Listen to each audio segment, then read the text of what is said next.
Ace and Shine. So today is Sunday and naisip naming lumabas because parang napansin ko, sobrang busy ko na sa work lately.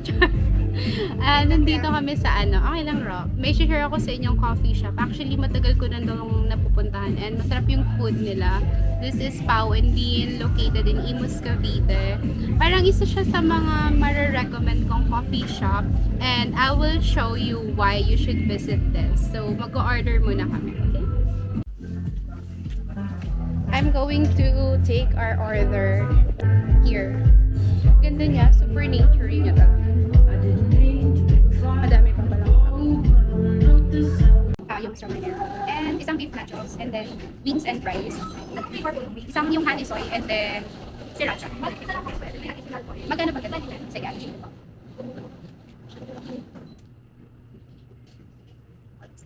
ganito yung itsura niya dito sa loob. Ayan.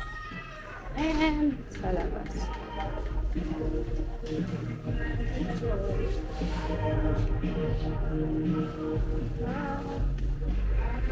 We are done ordering our food and we're going out. Going up. Kasi hindi na masyadong mainit. Pero we're not sure kung meron pang space. But ayun, meron pang isa. Dito sa may. Ganito yung itsura niya sa loob.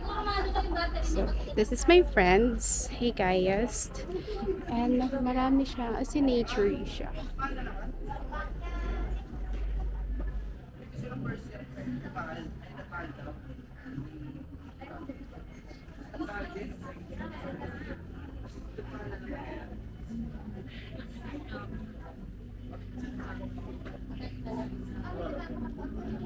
Ngayon, bababa tayo ulit. Umakyat kami kanina. Ngayon, bababa naman kami. Papakita ko lang sa inyo yung baka niya. And ano siya, IG worth it. Dito, pwede kayong mag-picture.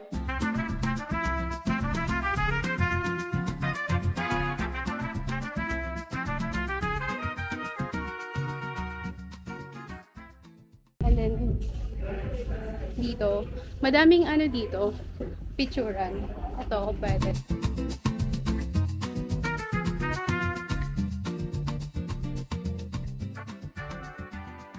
And there is also yung, alam niyo yung picture ay salamin sa parking. Ayun, meron na. So, and then, yung CR nila dito is maganda. But this is the bathroom. So, yun. And maraming option ng upuan. Meron din sila ng kubo. Ayun. So, yeah.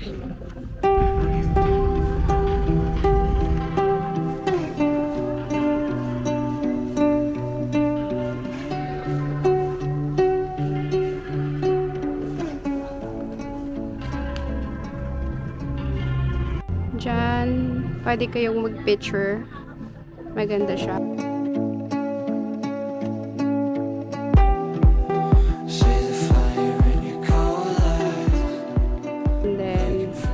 Ipapakita ko ba sa inyo yung ibang pwedeng pag-picturean. By the way, that's how it looks like here sa baba. And, eto pa. Meron dito pwedeng pag-picturean here. Pwede kayong umupo dyan and take a picture. And there's new here. Eto, parang yung duyan. Ngayon lang ulit ako nakapunta dito nung eto. Parang ang tagal ko nung di nakapunta ulit dito. So, ayan. Pwedeng mag-picture and dito. As in, super ang daming pwedeng pag-picturean. So, habang nag-aantay kami ng order namin, nadala ko ditong laruan. Okay na yan. This is the Scrabble. Last year pa namin ito binili. Naka-sale pa nga siya. And ngayon ko lang siya nakita and i-unbox ko siya. Naka-ano pa siya eh. Sarado pa siya. So, and ito. Sarado. So, titingnan natin kung bakit mahal yung Scrabble. And usually yung mga cafe, di ba, is may mga ganitong laruan. Pero kami, nagdala kami ng sarili naming laruan. Anyways, unbox natin. Binili namin to sa SM. Usual, ano lang naman. Ito, so this is how it looks like. For sure yung board. Parang ang ganda niya. Ito, the board. Ayun yung laman niya. And ito, manual. And ito, meron siyang, ano to? Parang advanced Scrabble siya, unlike the usual Scrabble. Or ewan ko, meron kasi siyang ganito. Parang merong mga goal card. Ayan. Ito, nakalagay. Ito. Play a word containing 2 or more tiles worth at least 3 points. Hindi ko alam kung, yung usual na Scrabble walang ganito. Hindi ko alam ba't may ganito. Pero, mamaya, ipa-find out natin. And, yung bag. And then, ito. And then, yung ito. Yun lang, yun naman ng Scrabble box. So, maglalaro kami later. And, share ko din sa inyo yung food na in-order namin. And, nakatipid kami ngayon. I'm not sure maybe because kumain kami bago umalis or what. But, if you're going to visit the cafe, para lang ma-refresh yung mind mo. Hindi naman kailangang mahal. Di ba? Nagtitiktok kasi yung mga friends ko. That's all, Radar. Thank you for this moment. Thank you because we have a chance to catch your tour guide. Hindi lang po Lurgad basta catch up, but also na i-include ka namin sa bonding namin. Thanks for our food, tour guide. In Jesus' name we pray this. Amen and amen.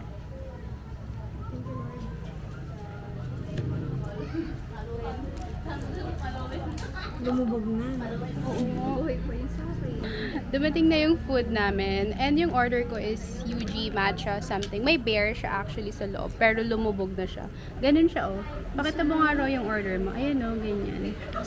And that's berry something. Strawberry bear. Ay, strawberry bear. And sa'yo, Jeline. Cucumber something. Yeah. And sabi ni Jeline, maluwag daw yung mesa namin. Usually kasi kapag umu-order kami is ang daming laman ng mesa. Eh ngayon, kumain kami sa labas. Ay, kumain kami sa bahay bago umalis. And this is just, This is a lazy Sunday. Yeah. Wala lang. Gusto lang naming lumabas. And nakakatamad pumunta sa malayo. So, we decided na dito na lang magstay. And actually, maganda siya. Maganda yung cafe na to. And ito-try natin tong UG ba? UG matcha something. Siguro yung binili. May cream cheese siya, kaya natatakot akong iangat siya kasi baka mamaya is matapunan ako. Parang first time ko to, ilang beses na akong nakapunta dito, pero first time ko tong matitikman. Casual lang. Pero sa akin kasi Grabe! Guys, it's gonna be 10 out of 10. saglit lang kayo. Siyempre, siyempre nagpag-feeling. Ay, very good. Sige guys, kasi magchichismisa na kami. Kaya, masarap siya. 10 out of 10. Highly recommended. It's UG berry matcha. And tanong lang muna natin yung friends ko kung masarap yung drinks nila. Ilan siya? 1 to 10? 9. That's strawberry bear. How about yours? 9. 9. So sa akin na yung pinakamasarap. But anyways guys, kakain na kami. Tatayagad ako. Umaabot siguro ng 3 hours bago ko yan. Hindi naman ako nag-iimbot. Kaya naman dinala ko na ako. Pinakalit niya? Kasi, ulit-ulit lang nung kumain. Kaya yun din yung na-realize ko. Na parang kasi ako, ulit-ulit na lang kayo kasi kung hindi ako magbabago. Hindi. Ano yung pag-focus sa kanya ng nagkakaadla kanya pag hindi dapat. Hindi mo, tiis mo.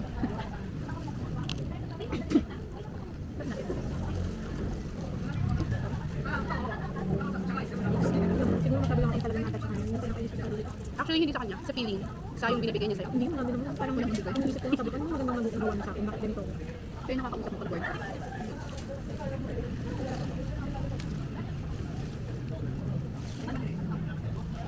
Yung kakapit. Bigyan mo ako ng tips sa tumulong. Ano lang. Kita kang tumitig na. Para matapos yung video ko.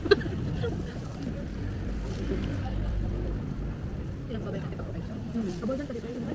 Kaya pala narinig ko na may kinanto ko sa inyo yung avoid na tao. Ito naman. Ako naman sa tanga. Pinukunawa mo na ibig.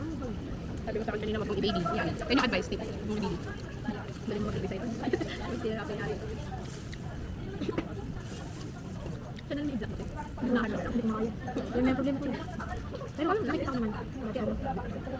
Yun yan, nagawa niya mga parang May changes. ngayon, parang kalmado na pero mas Wala na akong mic, but I'll show you the sunset. It's super pretty. But yung yung camera ko, wala siyang pang zoom. Di ba kita ba? Look at that guys. So it's super pretty tumambay dito ng like to watch sunset. And yung mic ko tinanggal ko na. We're eating kasi. But look at that, so pretty. If you just wanna lazy Sunday, I think this coffee shop is perfect to visit. And you just wanna watch sunset. And aside from that, super naturey din kasi yung paligid niya. And there's other here view.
going home kasi natatain na ako. Malapit na yung bahay namin dito. But anyways, if you are from Imus or kung naghahanap kayo ng magandang cafe na may nature sa paligid and affordable, masarap yung food and your drinks, I highly recommend na i-visit nyo tong Pau and Bean. Lalagay ko na lang yung location nila sa description box. Kung sa YouTube nyo ito mapapanood, sa comment section, if ever naman sa Facebook. So yeah, this is one of my favorite days, or this is one of my favorite how to end my Sundays. Just, you know, a chill moment, good drinks, though I didn't have a coffee right now, but yeah, thank you. See you to our next style and story, Lutang. Bye bye.